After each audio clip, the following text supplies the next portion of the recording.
The only reason I'm wearing a teacup is because this video is made for women. Women, we need to feel more comfortable. We need to start feeling more comfortable. Why? Because if we don't, we will never realize who we are. Women depend on comfort differently than men do, partly because we are what men have. Period. We are what men own. No. And if you live like a man, you cannot have women the same way. Like, women give so much energy to men. That's one thing. The second thing is not just that, we're not comforted by each other the same way because we have come out of the shadow tribe. It's also that our biology is so different from that of men. In a man's world, we cannot really be as intuitive as we should or could if we cannot slow down. And I'm not just talking about the seventh day and the end of the week. I'm talking about your monthly cycle and phases in it when you should scientifically slow down, such as the days before your period and from day 11 to day 15. Now, men are incapable of separating sexual love from lust. They are incapable of not separating sexual love from romantic love until they find the right woman.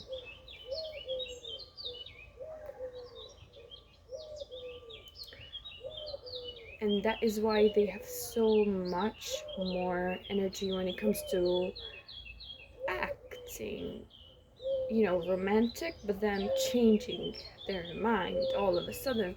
Now, women are different. Obviously, women are incapable of not separating sexual love from romantic love.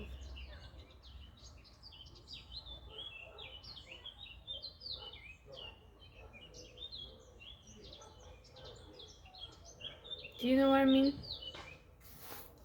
Provided they cannot contain the belief system of those who they have been loved by in a physical way, but not emotionally contained. I like to attach emotion to physicality. I like to attach emotional security to financial security, and the reason for that is because unless you literally come from a broken economy or a broken environment or somewhere where there's so much heartbreak and just poor mindset in general, like a lack of wealth and scarcity, once you get emotional wealth, you get financially wealthy as well, usually. But if a woman is just kind of fresh and she's exploring her options, maybe she finds she's incapable of separating sexual love from romantic love ultimately. And in a man's world, that cannot really be a power unless we take preventative steps to impose it upon us that we need to change the world alone, by person, like one at a time. you know, even though a woman can have it all in a man's world, in a man's way, she will have to do it all as well.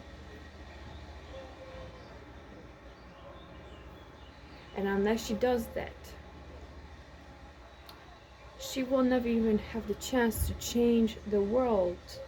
If her purpose is to change the world, she may find, if she wants to be treated like a human being even, she will have to take on masculine roles. She will have to contain herself or get masculine containment from somewhere else to just get in touch with herself, to even start realizing her higher purpose, which is beyond having a family. So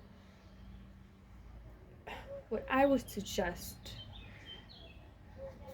is, don't listen to my advice if you're not ready to exchange lives with me. This is a very individual decision to each woman, whether she has a family, a career, both, and where she draws the line between these things. Because men, I will say it, have separated us, and now we are the bitches and the witches, literally. Right? And now it isn't until we come together that we will even be able to start reflecting to men about what they did to us religiously. One thing about religion is, you know, it tends to comfort people until it is no longer fun and games anymore. Because religion changes the world, you know. Religion is consumed religiously, so it is very powerful. And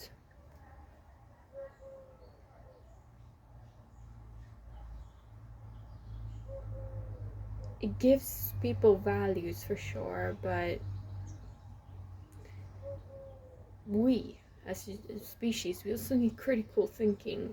Like, we also need those atheists who are doubtful even about religion, because there is always a source. There is always a source underneath the values. There is always a source underneath the foundation.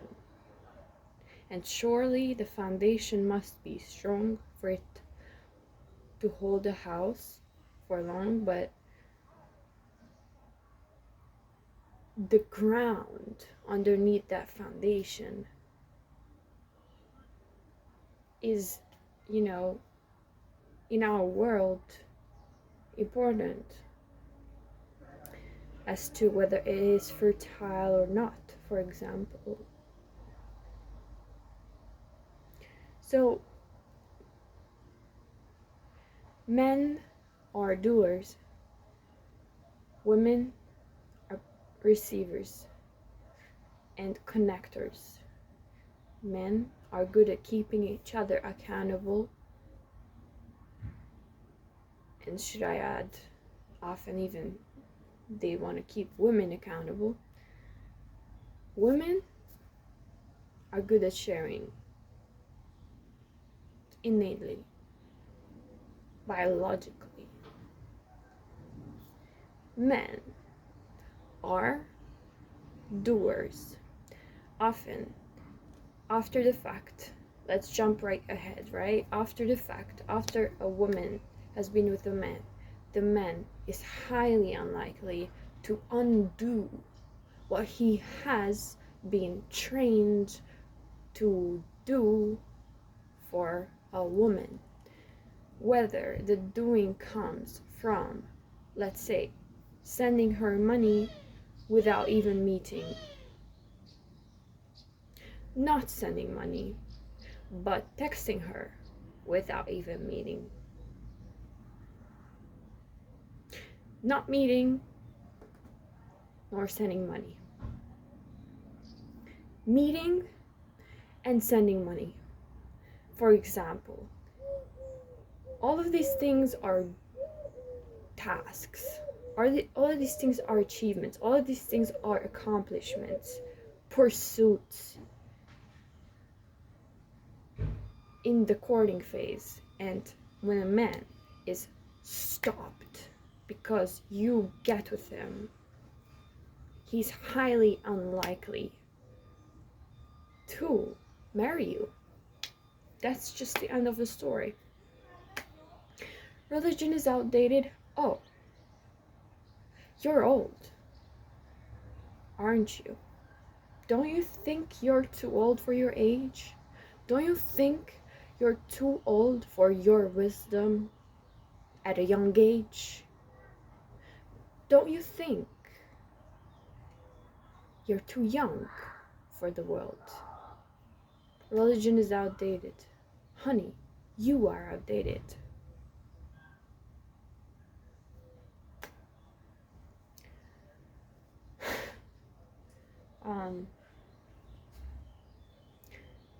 What if a man doesn't marry you? What I mean by this, what I mean by marriage, is people don't ask for marriage from a stranger. They ask for marriage from someone they trust and believe in. When a man loves a woman sexually, it is super distracting to him. It is not on him anymore to provide faith in the relationship. It is not on him anymore to pour more, advance into a woman's void, into a woman's lack of faith, into a woman's lack of security. It's just how it works. I know women. I have two examples that are legal cases that are very close to home, actually, and I know it stems from the belief that women will be provided for in a relationship even after children and marriage and commitment and intimacy, regardless of the promises and the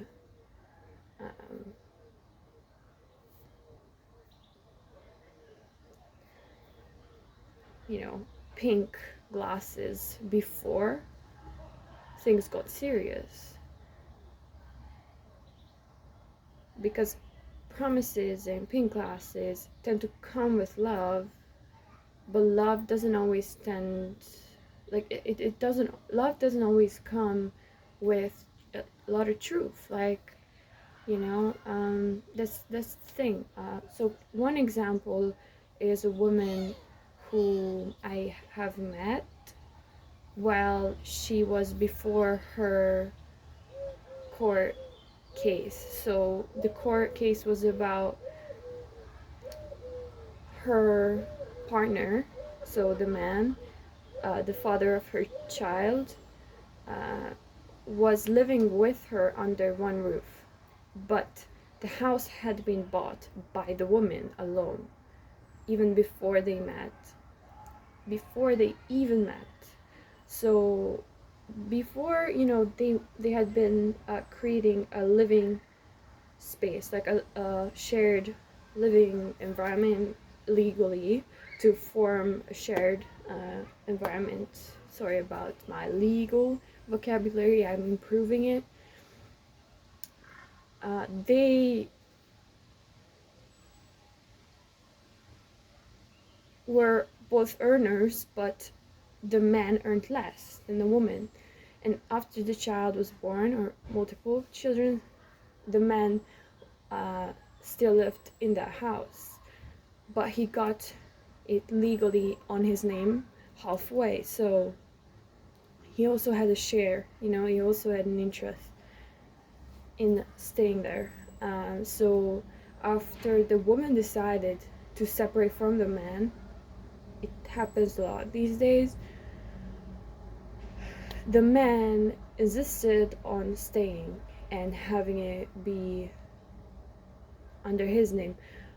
Actually, the case was a bit more complicated, like it was a bit more complex.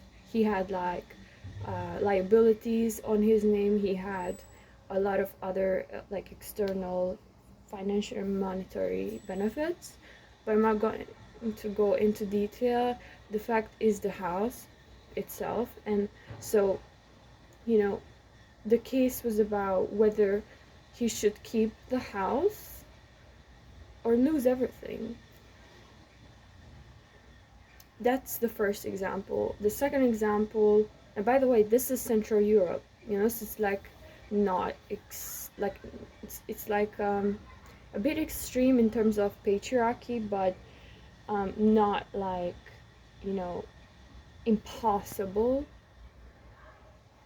that, you know, a couple separates and then negotiate belongings. Like, that's not unlikely. So the second case is a woman who had 2 children with her husband, and then, you know, they were living in one house. The woman never had anything before the man did. So whether, you know, from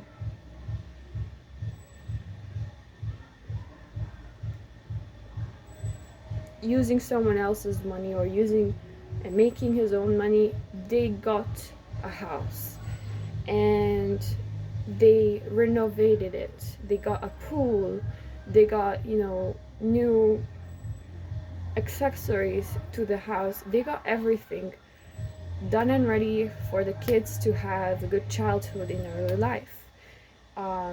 When the children hit the age of around 8 to 10, the woman decided to leave.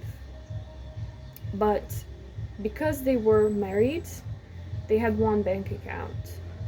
The woman decided to separate regardless of financial reasons. She decided to keep everything at the level of you know, non-infatuated detachment without involving monetary negotiation yet. So first she separated legally, but this procedure did not involve her getting benefits. They did not even have, you know, a US type divorce case. Like, the woman got nothing, and I mean nothing. But legally, she found out that half of the price of the house as renovation, which was around, I will say the amount a bit later, like, it was a lot of money, belongs to her. That's what she found out. She found out she actually is owed, financially, legally, she's owed 30 million of my local currency, which I'm trying to calculate in my head right now how many USD that is.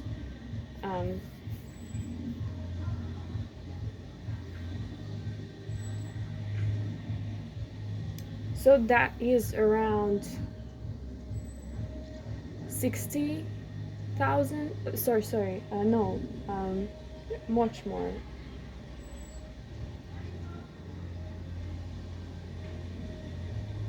Okay, it's like a lot of money. You can buy a house with it in anywhere, like anywhere in this country. So that's like a lot of money, and she got nothing. So the conclusion is she asked for the financial favors too late from the man, and the man said, okay, I will give you 1,000 euros or something, and that's it. He's fine.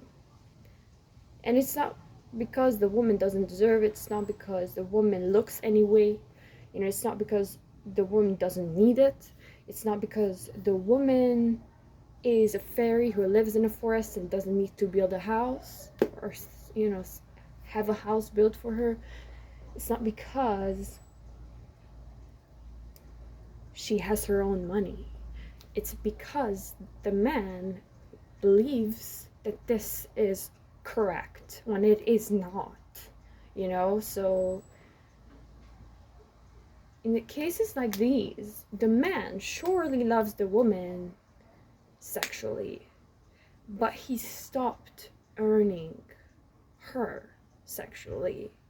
It's just how it works. You cannot reverse this. The damage is done. The damage has been done with this couple, and unfortunately, this is the truth, and no reason for the woman to feel like a loser, but we live in a man's world, so this is how things work. If a man is not kept accountable by other men, there is no way a woman will change her after the fact, because the man never decided to change himself in the first place. And even though they were good at survival at first, they managed, they were happy, they lived surrounded by love, they had love in their heart. It's not necessarily because the love disappeared that they even separated. It is a legal thing for them to have done what they did, and love is legal. If you are in a relationship as a woman, or even a man, you are in a legal situation, because you cannot just be homeless with no consequences. For example, why do I bring up homelessness? Because we live in a world where property is one of the most valuable things on the planet, especially land, especially the asset of real estate, right? So if you don't have a place to live, which legally is called real estate, then you're homeless. We look down on the homeless because of this. We look down on people who are illegal. But it's very important that religion is not law. Religion takes into account people who are legally out of the system in a way, who are on the edge of society even. Religion and just faith in general cares about people who nobody cares about. So when someone is really on the margins of society and has nowhere to live legally, they are still human being, right? They still have a lot of divine responsibility.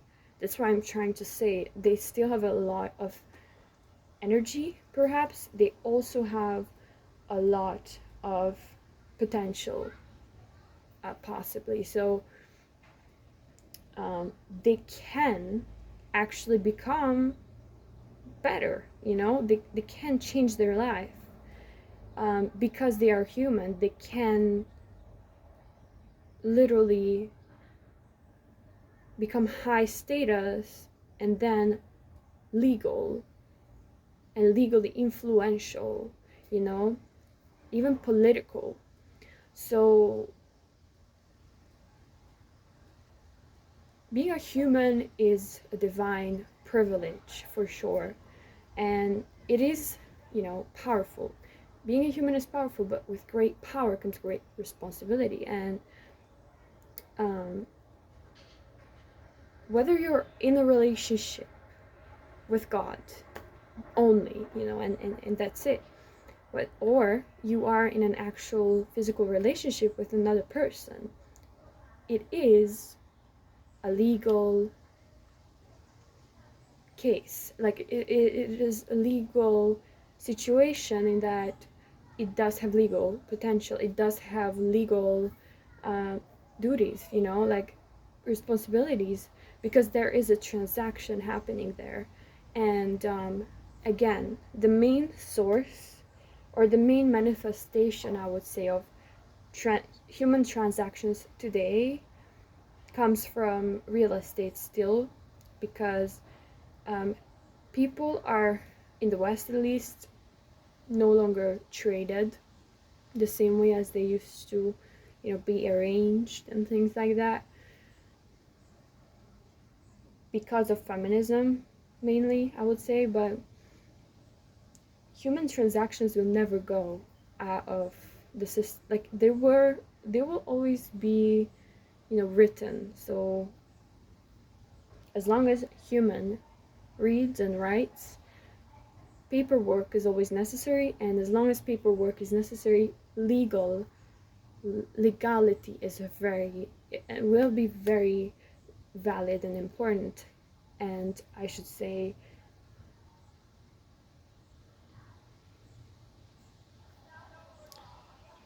um,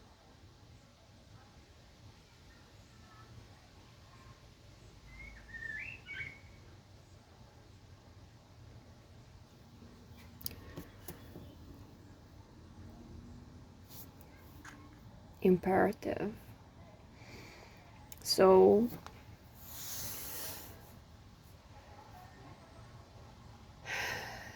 guys, get a contract, get into a contract, create a contract, create boundaries, create consequences on paper. I do trust your biology is super wise as to what consequences come with actions of other people, but we live in a man's world. He sticks to his papers and pens. We are waiting for him to like us again. Alright? Until then, we need to live with fences. Do you know what I mean?